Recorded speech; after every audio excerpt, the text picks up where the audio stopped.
It is overtime here again at Old Favorite Friday, discussing incredible classic beers. You don't get much more classic than a brewery that was founded in the 1600s and a beer that's been around since 1800s, and that's the Oktoberfest by Paulaner. This is another beer. We're almost 4 years into this series, and I can't believe this beer hasn't been talked about. We have now 4 different Oktoberfest seasons that we've covered, and this is one of the best. This is one of the classic examples. You see with the Oktoberfest style, a couple weeks ago, we did a Märzen by 6 Point. This is a fest beer, so it's a little bit lighter in color. Straw yellow you kind of have, and almost has a kind of a hay, a toasty kind of nose to it.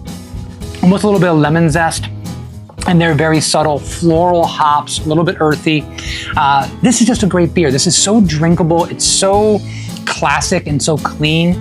It's just one of those beers you have to look forward to every single year, and you're getting it fresh. That's one of the problems you do, is sometimes you find this beer on a store shelf and you'll find it in the middle of June and you'll go, oh wow, this is still here, I'm gonna get it. But this is a lager that's made to be drank young, so keep that in mind. Check your dates on your bottles, especially when you're going to some of those big box stores that might not have the freshest stock, but I digress.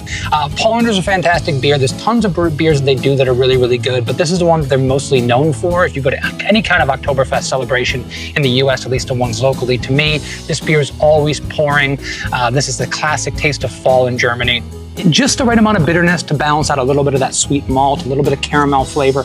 I'm almost getting some stone fruit in there to go with that hint of lemon zest. But when I say those things, just remember, it's not sweet, it's not made with those fruits, it just has those kind of a little bit of those aspects. It comes from the fermentation and comes from the ingredients that they use. This is a beer that traditionally you're going to be pairing with schnitzel and with pretzels, all the traditional German fare, but that's easy to do. You can just type that into Google and they'll tell you that.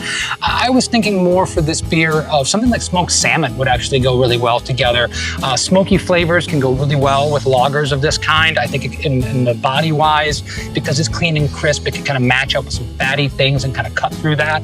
I think that would go well. And if you want to go a little more traditional, but not necessarily schnitzel, but you can go with like a herb crusted pork loin with kind of a mustard sauce or a mustard aioli would go really well together. That gives you kind of that classic flair to go along with this style of beer. But it always is amazing to me when I come across a beer and I go, I must have done this in the past. I must have done this in the past. I bet you that's why I didn't do it last year for Oktoberfest, but I keep a long list now of all the beers we've done. And I was pleasantly surprised that I got a chance to talk about this one because it's delicious, it's classic. And if you want to get into this style of fest beer or Oktoberfest, classic German style lagers, it's perfect. And if you just haven't picked it up in a while because you've just seen it for forever and you're trying new things, go back to it, give it a try. It's well worth it. I really appreciate it as always. Please like and subscribe so you can get these videos delivered to you right away. You don't have to hunt them down. And also go around the channel, see all the great content we're doing, talking about incredible classic beers. If you're watching this, it means you love classic beers, which means I think you'll like those videos too. Thank you guys very much. We'll see you next week. Cheers.